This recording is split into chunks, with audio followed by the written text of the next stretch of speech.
যে লঙ্কায় যায় সেই রাবণ হয়। নতুন সরকারের উদ্দেশ্যে কেন এমন কড়া বার্তা দিলেন শিল্পী মমতা শঙ্কর? ক্ষমতার মসনদে বসে কি বদলে যায় মানুষ? চৌঠা মের আগে এই মন্তব্য ঘিরে তোলপাড় বাংলা। নমস্কার বন্ধুরা, আপনারা দেখছেন voice of Bankura, presented by J3S institute, বাঁকুড়ার অন্যতম নির্ভরযোগ্য স্পোকেন ইংলিশ একাডেমি।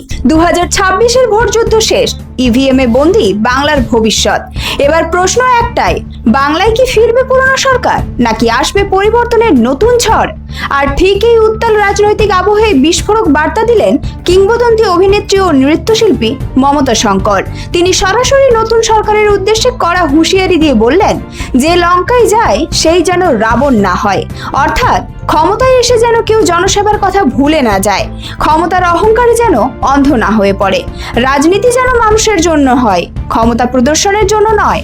মমতা শঙ্করের বক্তব্য স্পষ্ট, বাংলার মানুষ আর কাদা ছুড়ে ছুড়ে হিংসা অসভ্যতা দেখতে চায় না। তিনি চান এমন এক নতুন বাংলা যেখানে সমাজ হবে ভদ্র, ভাষা হবে সংযত, আর নেতারা নিজেদের প্রমাণ করবেন কাজের মাধ্যমে, কথার মাধ্যমে নয়। তার কথায় একটা ভদ্র সভ্য সমাজ গড়তে হবে যেখানে ভালো কাজই হবে আসল পরিচয়।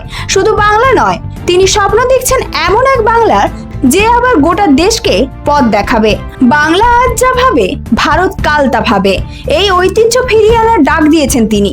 মমতা শঙ্করের মতে প্রয়োজনে নতুন সরকার কঠোর হতে হবে, অসভ্যতা, দুর্নীতি আর অন্ধকার থেকে মানুষকে আলোর পথে ফেরানোর দায়িত্ব নিতে হবে। ভোটের ফল প্রকাশের আগেই এই বার্তা এখন সোশ্যাল মিডিয়ায় ভাইরাল, কারণ এটা শুধু একজন শিল্পীর বক্তব্য নয়, এ যেন বাংলার বহু সাধারণ মানুষের মনের কথায়। এখন সবার নজর চৌঠা মের দিকে, দেখার বাংলার নতুন শাসক মমতা শঙ্করের ভদ্র সভ্য ও উন্নত সমাজ এই বার্তা কতটা গুরুত্ব দেয়। বাংলার ভবিষ্যৎ কোন পথে যাবে, ক্ষমতা নাকি সত্যিকারের জনসেবা? সিদ্ধান্ত এখন ইতিহাসের।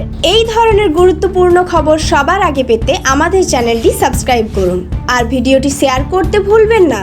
আপনার মতামত কমেন্টে জানান আর লাইক শেয়ার করে ভয়েস অফ বাঁকুড়ার পাশে থাকুন।